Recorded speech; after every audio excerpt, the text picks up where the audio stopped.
here on the Brave Table, we talk a lot about how to build resilience, and anybody that's lived in New York, that already comes with an added bonus of like resiliency in a nice, deeply, beautifully ripped package box, if you will. And so,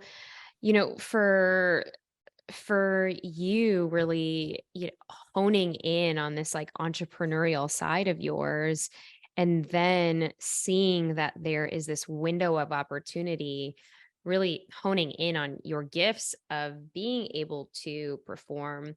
What advice do you say to those who are listening and they're, the Brave Table right now, and they're terrified of speaking their truth? They're terrified. I see, if those of you following on YouTube watching this, Tricia's got a whole message behind her saying your voice matters. But they're terrified for speaking up in a boardroom. They're terrified for sharing their opinions, let alone getting up on stage and taking the mic and giving, a speech at somebody's wedding.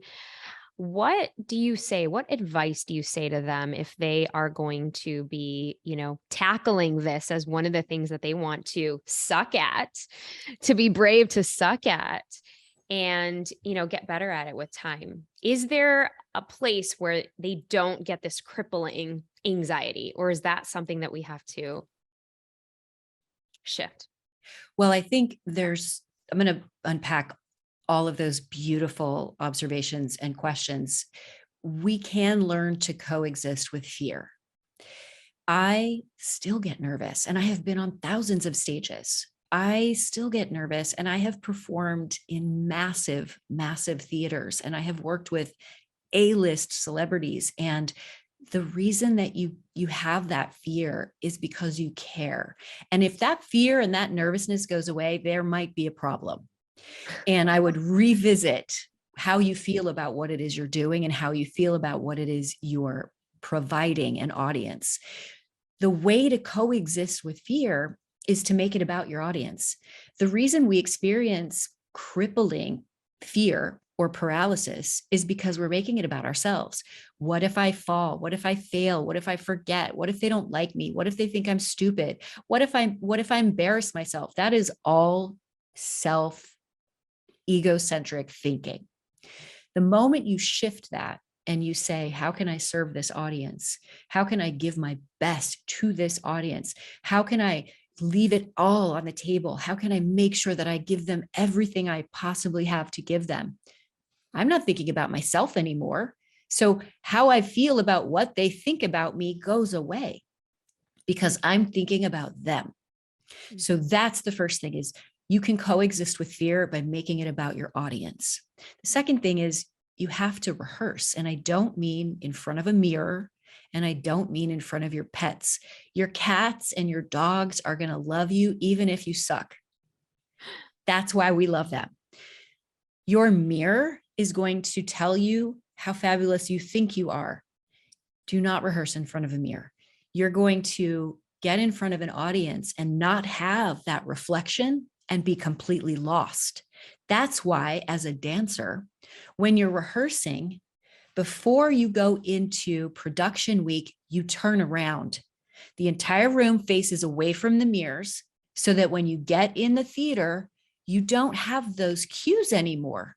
And they become physical because you're looking at an audience. You're looking at the beautiful black light because the lights are so bright that all you can see is the darkness of the theater. So remove the mirror, rehearse in front of humans. Okay, so you're saying that maybe get, a group of people that you love or that love you, and just start practicing. Yes, you have to rehearse under mild pressure. And the only way you can increase that pressure is by doing it where it's going to give you the nervousness. So that mild pressure would be your loved ones, right? Mm-hmm. A spouse, a partner, your family, people at home. I want to do this rehearsal for you, and I don't want any feedback. I just want to do it for you so that I can feel my nerves. I can understand how my body is going to physiologically betray me, because it will. Sweating, mouth dry, nervous stomach, knees knocking, hand shaking, your body is going to physiologically betray you when you get in front of humans, because that is the way we're wired. So if you can create that confidence loop where I'm going to perform this talk in front of people while coexisting with what my body's doing and the fear, wow, I didn't die. I can actually do it. And then Mm. increase that pressure a little bit more, up the stakes, do it in front of colleagues who you really care about what they think.